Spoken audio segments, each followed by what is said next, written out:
Greetings, everyone. Thank you for attending the first seminar of 2019. That's exciting, right? And I think the inaugural sheet cake situation as well. So make sure you enjoy that, because I think if every piece gets eaten, then that's a good excuse why we have to have sheet cake every seminar from now on. Right? That's the way to look at it. So it is my honor and privilege to introduce our speaker for today. Branden Wilson started as a GRCC student in 2010, and the note here says that he started taking math in '98. So I remember those days. I was also a student wandering around the halls, and I remember wandering around the halls in the tutor lab with Branden a couple of times. So that's very exciting. He worked in the math tutor lab in different capacities since 2011, and recently graduated from Grand Valley State University with a bachelor's degree in cell and molecular biology. So congratulations on that. Early in the year last year, Branden approached me about doing an independent study in some probability and probability theory, which sounded really exciting and awesome. And so we took on the task of doing that. And today's talk is largely based on a problem that was introduced in his book, and we explored quite a bit, and I think it's really neat. So please give a round of applause to start.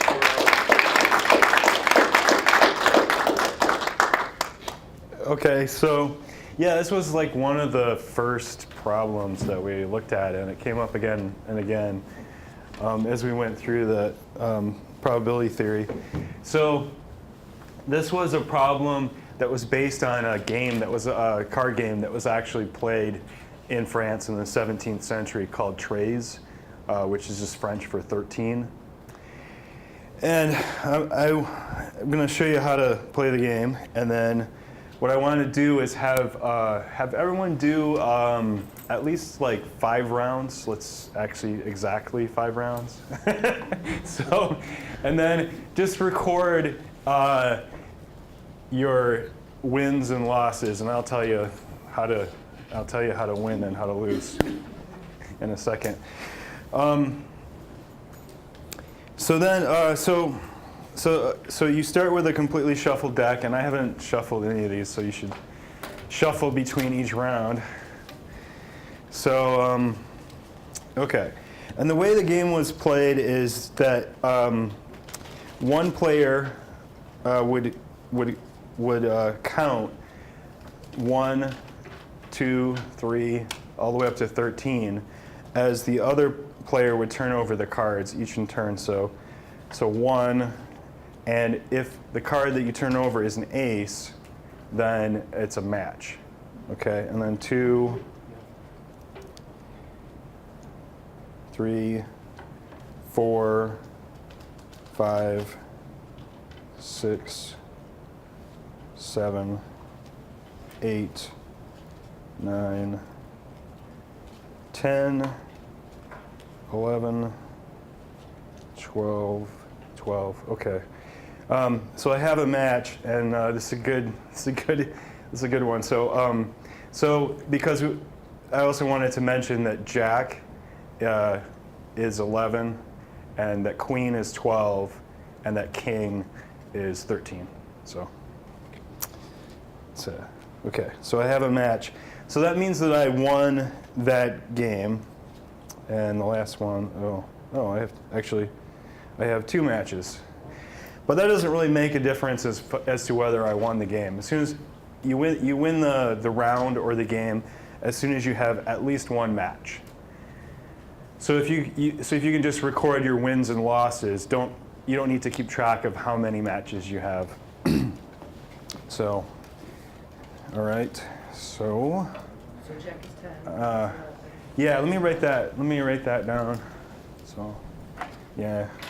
Because I'm not a big card player either, so 1 is ace. The others all have the numbers written on them. So then 11 will be Jack. 12 is Queen, and 13 is king. Okay. All right. I guess I'll do that while you do that. Just match once is counted as a win. Yeah. If you just one match or 2 matches or 3 matches. Actually, I've done it a bunch of times and I've never gotten 3 matches. So, it's cool if you get one. You have 3 matches, they're prize. Yeah. Are We- First match ones, we're not counting whether it's 2 or 3. Yeah. Don't worry about how many. You can just stop. Go play a lottery. Shuffle and go start again. Yes. Yeah. I like this game. Yeah. Sorry. Shuffle between each round. Yeah, So. I'm guessing. Yeah. Okay. Yeah. Well, this is basic when you're becoming this team, is that you're not, and then you see every time you know it. Because you turn over and match the number. I got a match. You have 2 wins. Like my first one, I turn over an ace, and that's the number 1, and that was a match meeting. But then we shuffle, so that we're not. You want us to do this 5 times? 5 times. Yeah. Have a good see them? Yeah. I used to go when I took a class of probabilities. Well, now I just go with 50%. Because I know what's gonna happen. Or I call it goods. I always call it goods.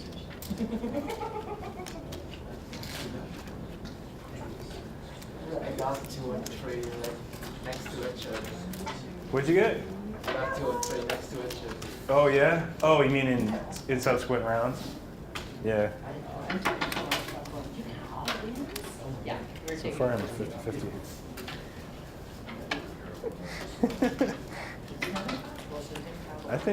I think Hui deserves a prize because this is his second time. Oh, it's yours too. But this is his second time hearing the presentation. So he's the one that's asking me about the linearity of expectations. So I just handed him the book.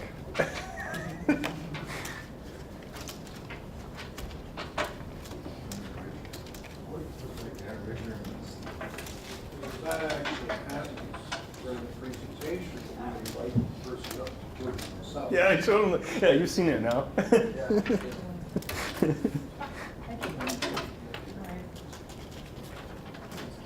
Right, mine too.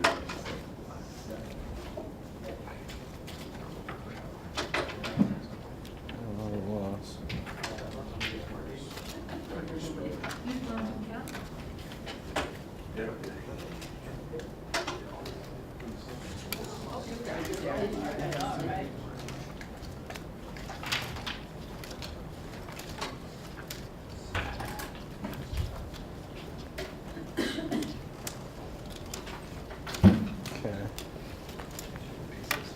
Let's see. Now, I guess what I should do is I should write that down.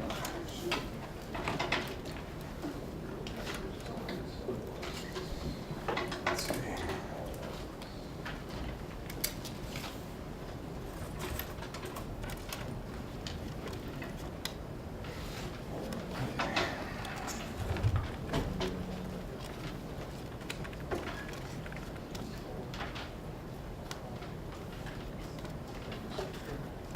Oops.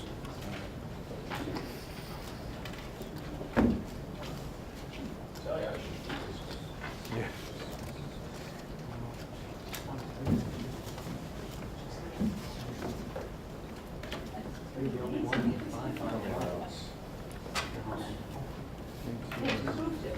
So when would be this one? Yeah. I got 9 in a row. You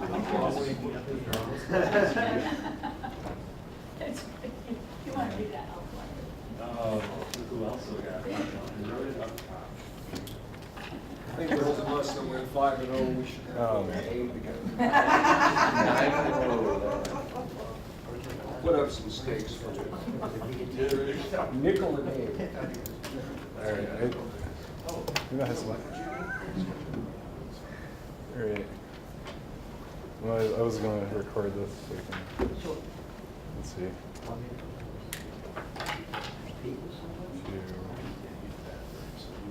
that make sense, Brandon? The weak player. What? The spread up there. It's like the 2 on the right on the wings corresponds to the 3 on the left. Oh, yeah, no, I'm entering it.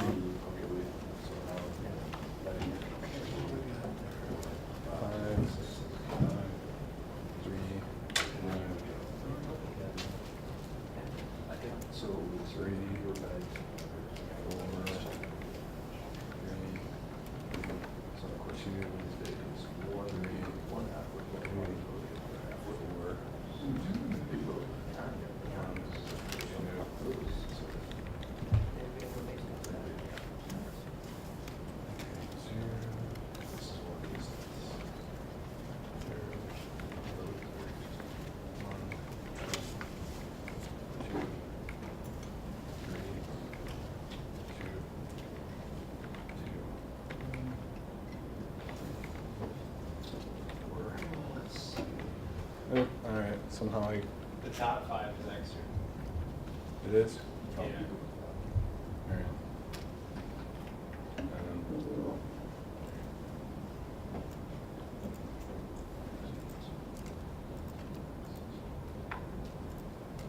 right. All right. They got it? Do I have it now, Gabe? Yeah, it looks like it. Okay.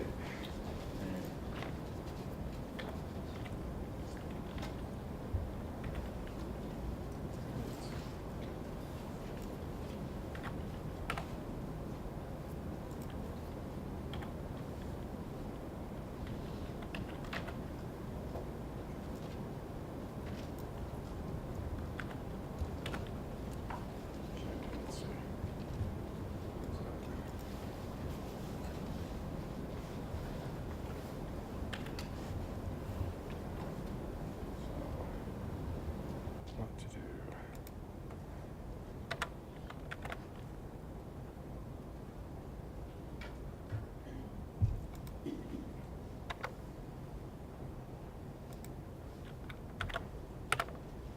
Ooh, sorry. All right, that's a relief. All right. All right, so I got to bring up the presentation, sorry.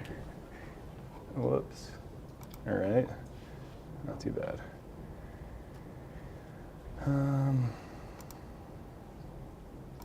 Okay.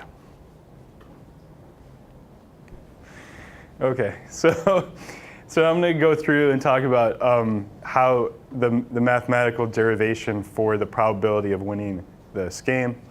And historically, de Montmort originally solved it a little bit differently.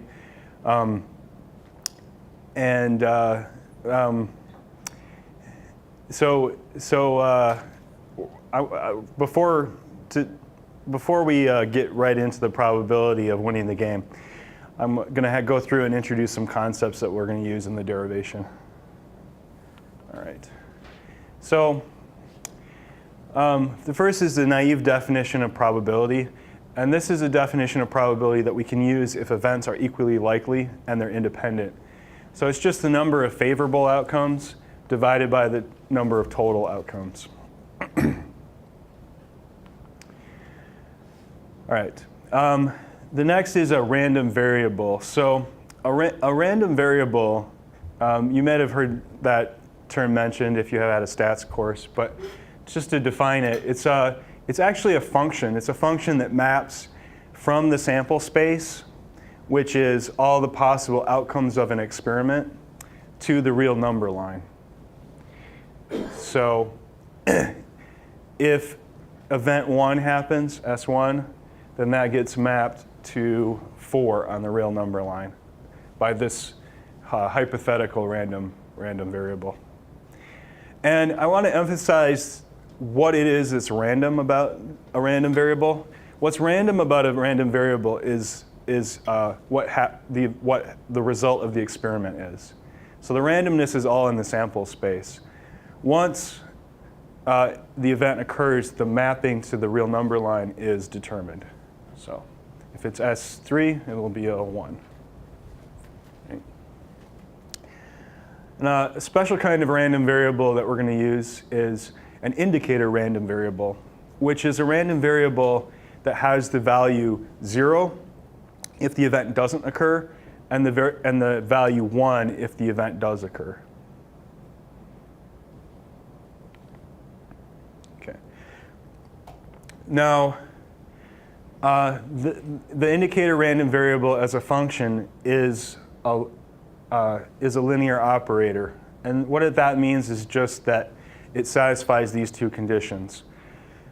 So it preserves addition, and it preserves scalar multiplication, just multiplying by a constant. So as long as it meets these two conditions, it's considered to be linear.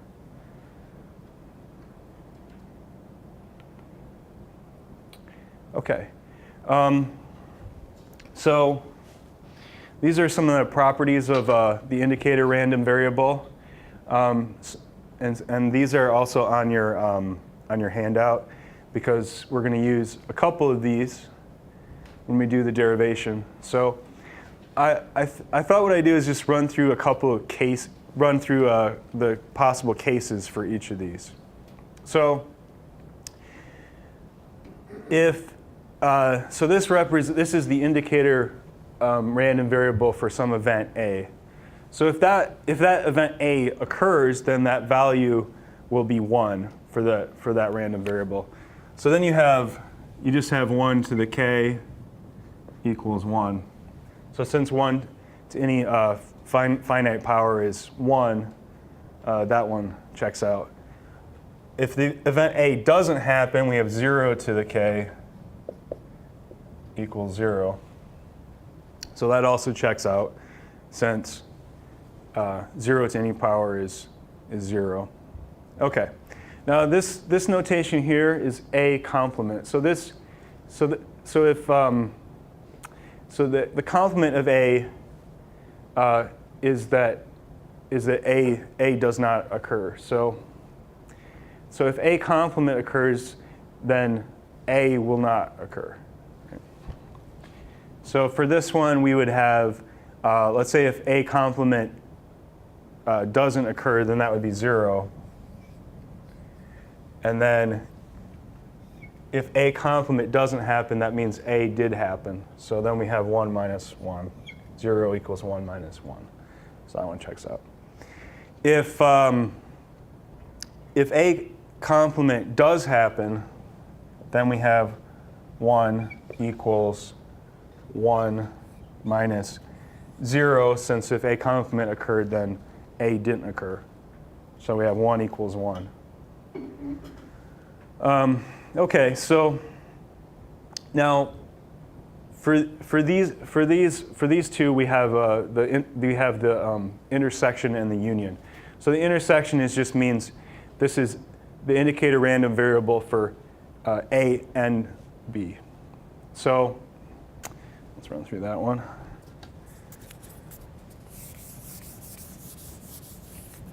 All right, so let's see. Let's say they both occur to start. So that means I of A and B would be 1. And since they both occur, we have 1 times 1 on the right. So 1 equals 1 times 1, so that checks out. Now let's say 1 happens and 1 doesn't happen. So the thing about the intersection is, for this value to be 1, they both have to occur. So if one of them doesn't occur, then I of A and B doesn't occur. So that would be 0. And then I think I said A happened and B didn't happen. I might not have said that, but you could flip A and B and it would be the same result. Okay, so that gives us 0 equals 1 times 0. And you also have the event where neither occurs. So then you'd have 0 equals 0 times 0. Okay, and now I of A union B, that's I of A or B. Okay, so for that, let's see. If that's the case, then if either one happens, then the indicator random variable will be 1 because one or the other happened. So let's say A happened and B didn't happen. So then we'd have 1 equals 1 for I of A, and then B didn't happen, so plus 0 minus 1 times 0. So we have 1 equals 1 minus 0. So that one checks out. And then we could flip A, whether A or B happened, and we would get the same result. So if both A and B happen, then we would have 1 equals 1 plus 1 minus 1 times 1. So we would just have 1 equals 1. Kind of looks like value bars there. Then if neither happen, then we just have zeros all the way across. So that one checks out as well. Okay.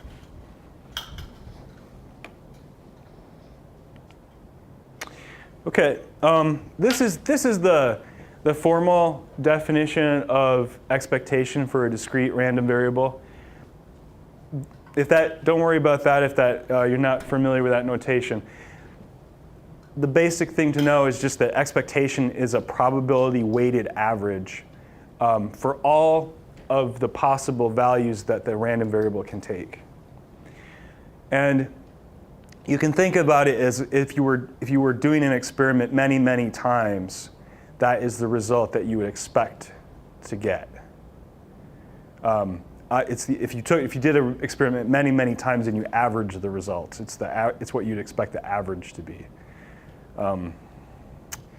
So it might not be a value you would actually ever get. So for example, if you're rolling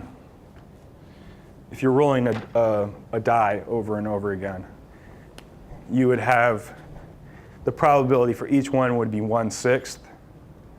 So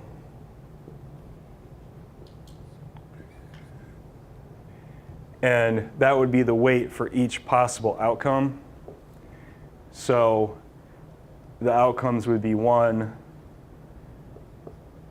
2, 3, 4, 5, and 6. So then when you work that out, we get 6 in the denominator, and we get 21.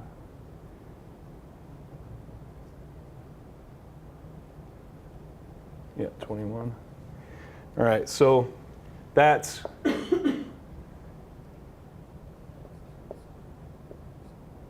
seven halves. So the thing to realize is that it's not, in this case, it isn't really, it's the average that if you repeated that experiment over and over again, you'll never actually roll a 7 halves. So that's a bit of a misnomer. So and then the other thing I wanted to let you guys know is that the expectation function is linear, just like the indicator random variable function.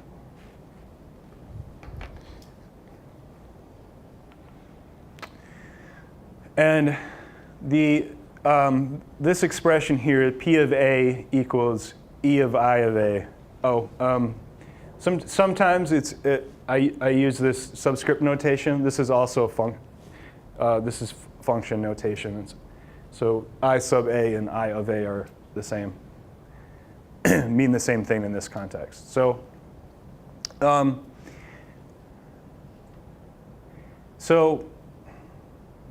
we can show that this is true. This is a handy relationship that allows us to translate between expectation and probability.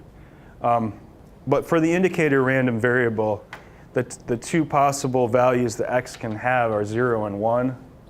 So if we have if we use the definition of expectation, we would have 1, so the value of the random variable, 1, and then we'd have P of the event happening, right? So P of A, right? Plus the other value that it can take is 0, so 0 times P of A complement. And since that's 0, this is just P of A. Right.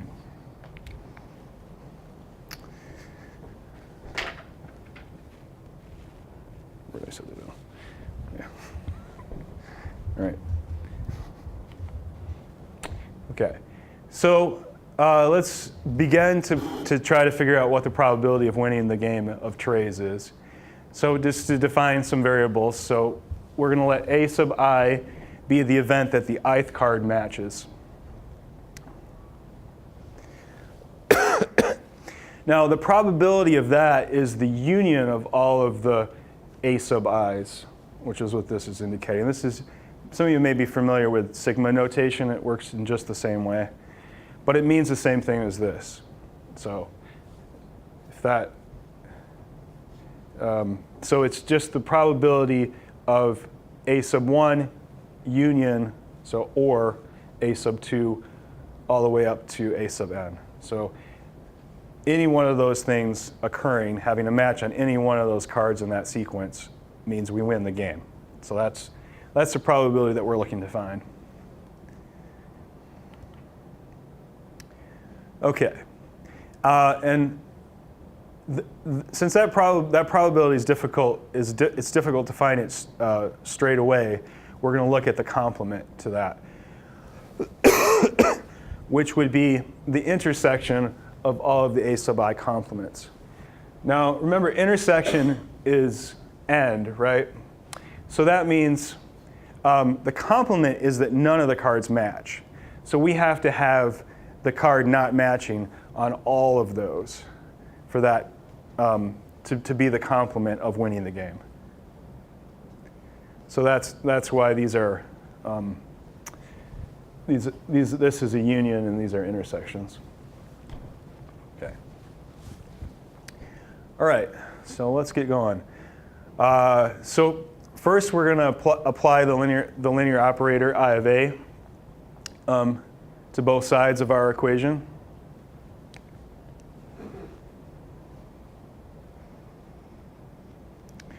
And then we can apply property 3, which is on your handout there. So that just says that the intersection of all of the A sub I complements is equal to the product. This is a product. The product of all of the I sub A complements. And then property 2, to substitute in 1 minus I of A sub I for each of the I of A complements. Okay, now we have on the left here, once we do that substitution on the left, we have this indefinitely long string of binomials, and we have to multiply that out. So how are we going to multiply that out? Let's just start with something a little easier. 2 binomials. So if you just think about multiplying the binomials as distribution, you just distribute the 1 and you get back 1 minus b. Distribute the minus a and you get back minus a plus ab. And I'll just note that that could be rearranged to look like this. We're looking for a pattern. So let's see. So then we add one more binomial. Okay. Distribute the 1, you get back what we got on the last slide. And distribute the minus c, we get back this. And then just note we could rearrange it this way. So maybe starting to see a pattern. So let's just add one more. So if we do that, we starting with what we had before. We distribute the 1, we get back the same thing. Then we distribute that minus d, and we get back all this. And that all can be rearranged like this. So we're starting to see a pattern. We have alternating signs, minus, plus, and we have, so we have all the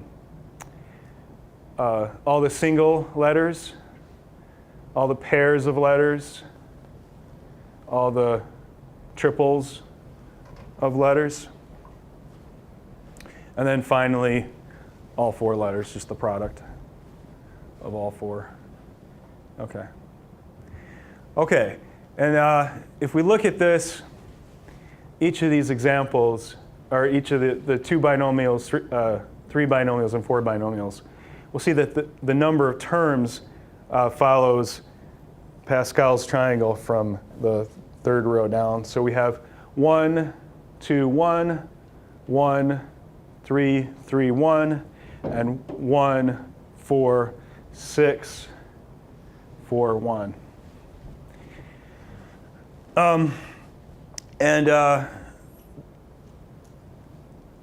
Okay, let's go to the next slide. Okay, more to the point, we have this combinatorics Pascal's triangle. So what's producing that the number of terms is that you're starting with the number of letters that you have, and then you're choosing. Well, this just gives you 1, because how many ways can you choose 0 things out of 2 things? 1, you just don't choose them. And then if we have two letters, and there's 2 ways that we could choose. To choose 1 would be 2. There's 2 ways we can choose 1 thing out of 2 things. We can choose 1 or the other. And then 1 way we can choose 2 things out of 2 things, right? So that's what's producing that that pattern there as far as the number of terms. So this would be 3 letters, and so we have all the singles, all the doubles, all the triples, and so forth.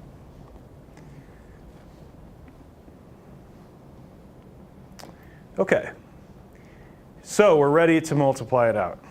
And we get this big scary formula that's on the bottom of your handout. Well, actually, this isn't quite that formula yet, because right now these are still I of A's. So what we do when we multiply that out is following the same pattern of how I had it grouped at the bottom of those slides. Is we have alternating signs, and we have the sum of all of the singles, the sum of all the doubles, sum of all the triples, and so on, all the way to the end, where we just have the product of all of the possible. In this case, it's matches. And for our game, it would be the number of matches. So this would correspond to all the cards in the deck matching. That is to say that they would be in sequence. Okay. So like it was said, right now we just have I of A there. So let's take the expectation of both sides. So this is just repeated from the last slide. So if we take the expectation of the indicator random variable, we get the probability. So now we've used the fundamental bridge to move from expectation to probability, or from the indicator random variable to probability. Okay, so if we take that and we rearrange it a bit just to solve for the probability of the union of all of the A sub i's, which is what we're trying to find, then we get this. And that is the formula on your sheet. All right. Okay. Now, this formula can be intuited by inclusion exclusion. That is actually how Nicholas Bernoulli and de Montmort approached it. So if we have two sets, A and B, and we want to find all the elements in those 2 sets, one thing we can do is we can just add up all the elements in A with all the elements of B. But now we have a problem because we've added the intersection twice. So we have to subtract that off at the end to correct for that. Okay. And then if we have 3 sets, now we could do something similar. We can add all the elements of A, all the elements of B, all the elements of C, and but what have we done? We have we've counted all of the elements in this area twice, all of the elements in this area twice, all of the elements in this area twice, and we've counted the middle 3 times. Okay, so, well, how can we correct for that? Well, we can subtract off this. This is A intersect C, and B intersect C, A intersect B. We subtract all those off. So now we've accounted for double counting these areas. But now we've also subtracted off the middle 3 times. So we've got to add it back once at the end. And it keeps going like that. It's just the Venn diagram gets crazy after 3 of them. Okay. So, all right. So now if now you can look at the formula there and look at each of those sums, and we'll go through the first 3 sums and figure out what they are. So for each of those sums, the number of terms is going to be n, choose whatever the number of matches is. So n, for the first one, n choose 1 match. Second one, n choose 2 matches. N choose 3 matches, all the way up to n choose n matches. Okay. So for the first one, the event of 1 match. Now we can use the naive definition of probability here because all the events are independent and have the same probability. So that is the probability. What I'm saying is that the chance of any particular card matching is the same. Right? So the number of favorable outcomes would be n minus 1, the quantity n minus 1 factorial. So the reasoning for that is that one card that matches has to be in one position, and that's the position where it matches. All the other cards around it can be in any position at all. So that's what gives us the quantity n minus 1 factorial. The number of possible outcomes is n factorial. That's the number of permutations that the cards can have. And that simplifies down to 1 over n, which makes sense if you think about it, because the probability that a card is in any particular position is just 1 over n, because there's n positions, and it could be in any one of those. Okay, so P of A sub I, which is 1, this corresponds to 1 match, is 1 over n. And the number of terms, so there's our 1 over n, the number of terms is n choose 1. So the sum of the probability of all the A sub i's would be n choose 1 times 1 over n. And this is the formula for combination here. So it'd be n factorial over the quantity n. I forgot to fix that. This is a typo here. This should say the quantity n minus 1 factorial times 1 factorial. So that simplifies down to 1, but we'll write it that way, 1 over 1 factorial. Okay. So for the second sum, by similar reasoning, those 2 cards that match have to be in the particular positions where they match, and all the rest of the cards can be in any position at all. So we have the quantity n minus 2 factorial over n factorial. And that simplifies down to 1 over n times n minus 1. Okay, and the number of terms is n choose 2 for 2 matches. So if n choose 2 times 1 over n times the quantity n minus 1, applying the formula for a combination and simplifying, we get 1 over 2 factorial. And for the third, by similar reasoning, we have the quantity n minus 3 factorial over n factorial. Simplifies down to 1 over n minus 1 times n minus 2. And the number of terms is n choose 3. So we have n choose 3 times 1 over n times n minus 1 times n minus 2. After canceling some things out, that simplifies down to 1 over 3 factorial. So the probability of getting at least one match is 1 over 1 factorial minus 1 over 2 factorial plus 1 over 3 factorial, alternating signs, all the way up to 1 over n factorial. All right, so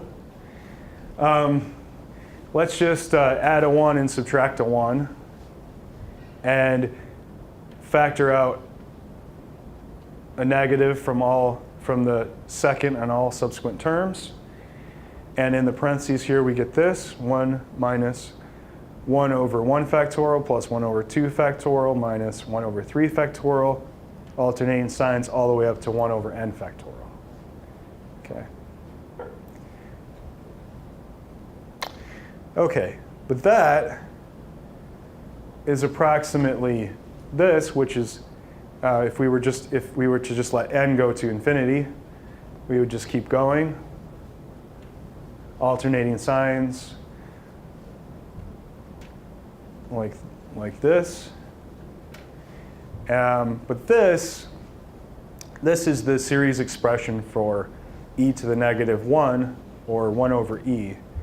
So the probability of a match is about 1 minus 1 over e. And it converges that very quickly. So even with 13 cards, 1 over 13 factorial is pretty small. That's close to the number that you got, isn't it? Yeah, actually, let's see how close it was. let's see why I was happy for a moment there. Yeah, we got 0.614286. So yeah, so pretty good. Yeah. All right. Any questions? My eyes used to be able to read that. Can you show me that screen again? The Excel. Yeah. 0.63, and we got. Zoom in on it a What little was bit. that sum?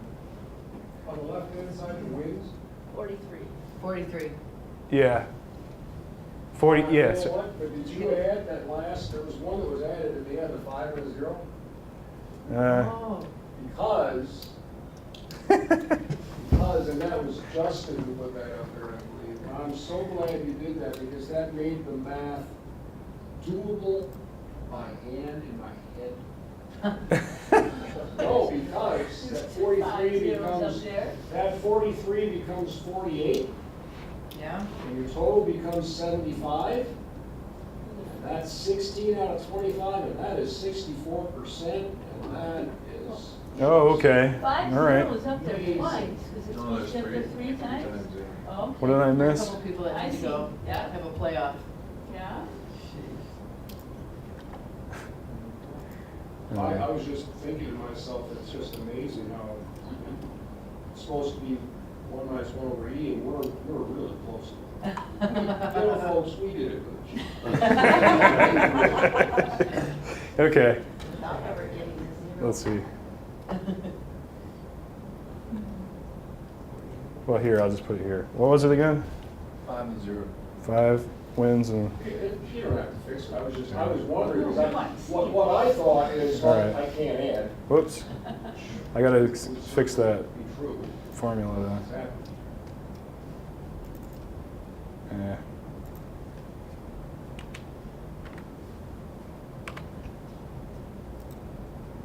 And then that's the same because it's still 0. Oh, yeah. There you go. There it is. There you see it. 0.64. Okay. All right. Your math checks out. Well, I don't know how to add. Okay. All right. So good. Great. So that's pretty. That's good then. Yeah. Yeah. And this is actually 1 minus 1 over e. I didn't go through for 13 card for to do the formula for just for 13. But, yeah. That's the probability of infinitely big data.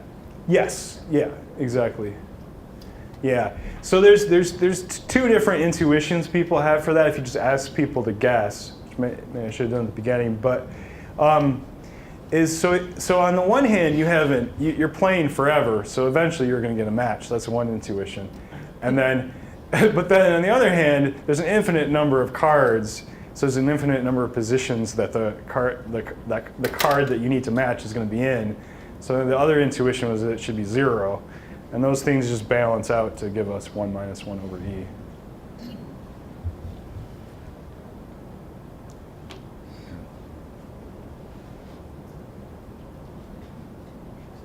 So you've got a good chance of winning. Yeah. Ish. Yeah, I actually was wondering if maybe that's why they, stopped. I don't think they play it anymore. Maybe they do in France. I don't know. Is anybody have any other questions? No? Okay. Well, that's what I've got. All right. Okay. Oh, you have a question? All right. Do you know the specific number for 13? 13 factorial? Yeah, when you limit it to 13 cards. Oh, yeah. I mean, someone with a calculator could Well, figure that out. Put it on the Excel. all you can count 2 students and above. What's that? It's an alternating series, right? So the error is less than the first excluded term. The first excluded term will be 1 over 14 factorial. Oh, there. Okay. Which is really tiny. Yeah. I mean, Yeah. really tiny. So Yeah, okay. 5 It's not significant very digits, different. There's no difference. Okay. So Thanks. that's basically it. Okay. Cool. All right. What was the coolest part of this for you? So you're studying this, you're going through it. So what was the best part? Well, I guess so. Let me back up a second here. All right.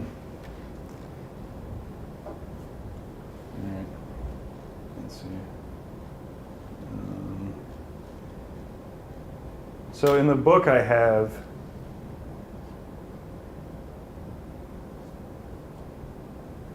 Right. In the probability theory book I have, there's just this line, and then the very next line. I think I keep pulling the wrong way. The very next line in the book is that formula. So it took me a while to figure out how they got from one step to the other. So I guess the feeling of figuring out where that formula came from was pretty good. It's in the book, and it's obvious that equals this. Yeah. It just has that the string of indefinite string of binomials, and then the next line is just that formula. Yeah. All right. So. One other question, maybe you mentioned this at the beginning, I wasn't paying attention, but so it was Montmort and Nicholas? Nicholas Bernoulli, yeah. When were they working on this roughly? Do you know the time? So de Montmort's book, the first edition came out in 1708, and the second one came out in 1713. And between the first and the second edition, he collaborated with Nicholas Bernoulli. Nicholas Bernoulli came and just crashed at his estate, just couch surfing for a couple months, and they worked out this between them. So it was in that era Yeah. that Yeah. they came up with this result. Mhm. 17, That's right, yeah. 15, somewhere. Yeah, and so they approach it a little bit differently. They approach it in terms of derangements. So, What? A derangement is the number of ways that things can be deranged. Well, So if you have things, that would have made a good title for the talk. yeah. if you have things in a particular order, it's the number of ways you can mix them up such that none of them are in their original position. Okay. So, they came up with a formula for the number of derangements using that inclusion-exclusion principle. So. That's interesting from a historical point of view because, you know, we've had some series look at that series, which is the one that's on the cake, and it's like, oh, that's 1 over E. Yeah. They wouldn't have looked at it that way because at that time, E hadn't even been made. Oh. Now, that doesn't mean to say that they've never seen that series before. Right. So pretty good that someone like Nicholas Bernoulli would have recognized that series from other contexts, but they would not have said, "Oh, that's 1 over E," because Right. it hadn't been named. Yeah. Yeah. Okay. Any other questions? Should I show them the notation for the derangement? What's that? The number of derangements. It's your So, talk, man. all right. Well, this is the short version of the talk. Okay. So, one of the notations is just to write the factorial on the left. So that's the number of derangements of n. Okay, but it looks really nice. It looks cool. So. It gets better. Yeah, because the ratio of n, sometimes it's read n subfactorial to n factorial. If you take the limit as n goes to infinity, that's 1 over e.